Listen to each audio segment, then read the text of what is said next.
DC Power Station လေးပေါ့နော်ဒါလေးကစနက်ဖို့သုံးလို့ရမယ်သူကပန်ကာအတွက်သုံးလို့ရမယ်မီးထုံလို့ရမယ် Wi-Fi သုံးလို့ရမယ်ဖုန်းအားသွင်းလို့ရမယ်ပေါ့နော်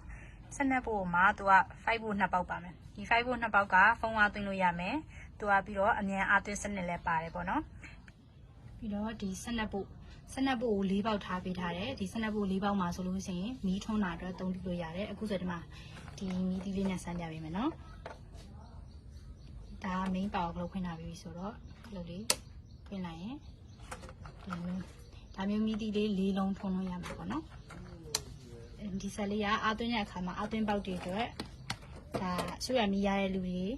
AC လားအဆွေရမီးရတဲ့လူတွေ AC အတွက်ဆိုရင်ဒီမှာအားသွင်းပေါက်လေးထားပေးထားတယ်တကယ်လို့မီးမရတဲ့အဆွေရမီးမရတဲ့နယ်တွေ EPC မီးမရတဲ့နယ်တွေအတွက်ဆိုရင်ဒီမှာဆိုလာနဲ့သွင်းဖို့အတွက်2ပေါက်ထားပေးထားတယ်ပေါ့နော်ဒါဆိုလာနဲ့သွင်းလို့ရတယ်ဆိုတော့သူ့ရဲ့ပြီးတော့ဒါအာမခံလည်း3လပါတယ်ပေါ့နော်အာမခံ3လပါတယ်တကယ်လို့ဝယ်ပြီးတော့မှဒီ3လအတွင်းဖြစ်လို့ဆိုရင်လည်းပြင်ပေးလို့ရတယ်ပြင်ပေးလို့မရဘူးဆိုတော့ဒါပစ္စည်းအစ်စ်လဲပေးတယ်ပေါ့နော်လက်ခါတော့free ထားပေးထားတယ်ပေါ့နော်ဆိုတော့ဒီဆက်လေးဝယ်ယူတာနဲ့အာသွင်းကောင်းလေးလည်းဒါလက်ဆောင်ပါမယ်ပေါ့နော်အာသွင်းကောင်းလေးလက်ဆောင်ပါမယ်အာသွင်းတဲ့အခါမှာဒါကြတော့ AC ပေါ့နော်အစိုးရမီးရတဲ့လူတွေ EPC မီးရတဲ့လူတွေအတွက်ဒီမှာဒီအာသွင်းကြိုးလေးနဲ့နော်ဒီအာသွင်းကြိုးလေးနဲ့ဒီမှာသွင်းလို့ရမယ်အစိုးရမီးမရတဲ့နေတွေဆိုရင်တော့ဒါဆိုလာနဲ့အာသွင်းစနစ်တွေလည်းထည့်ပေးထားတယ်ဒီမှာဆိုလာနဲ့အာသွင်းဖို့အတွက်နှစ်ကောင်းပါတယ်ပေါ့နော်ကဲဒါကကြတော့ 2A charger ပါ 2A charger နဲ့ horizontal လေးတစ်လုံး DC power station စနစ်ဖို့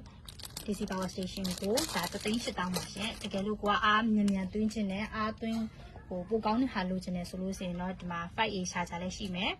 ပြီးတော့ဒါဘယ်လောက် 5A charger ရှိမယ်ပြီးတော့ 10A charger ရှိမယ်ပေါ့နော်ဒါ 2A charger နဲ့ဆိုရင်တော့3,800အပီးစီးပဲရှင် 2A charger နဲ့ဆိုရင်3,800အပီးစီး 5A charger 10A charger နဲ့ဆိုရင်တော့ဈေးလေးတွေကအစားအစာရှိမယ်ပေါ့နော်ဒီချက်ပို့ပြီးအသေးစိတ်သိချင်တာရှိရင် Messenger မှာလာရောက်မေးမြန်းလို့ရပါတယ်ရှင်